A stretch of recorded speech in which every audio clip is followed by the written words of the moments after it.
नेपालमा एउटा यस्तो ठाउँ छ जहाँ पुगेपछि मान्छेलाई लाग्छ स्वर्ग सायद यस्तै होला। त्यो ठाउँ हो बडीमालिका। सुदूरपश्चिमको बाजुरामा रहेको बडीमालिका केवल मन्दिर होइन, यो आस्था र प्रकृतिको अद्भुत संगम हो।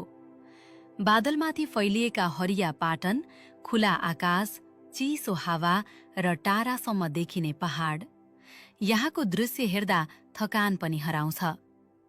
हरेक वर्ष जनै पूर्णिमामा हजारौं भक्तजन कठिन बाटो पार गर्दै यहाँ पुग्छन्।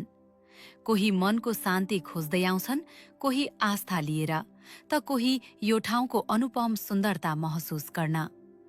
बडीमालिका पुगेपछि एउटा कुरा महसुस हुन्छ, केही ठाउँहरू केवल हेरिँदैनन्, मनभित्र अनुभव गरिन्छ। बडीमालिका केवल गन्तव्य होइन, यो आत्मालाई छुने अनुभव हो।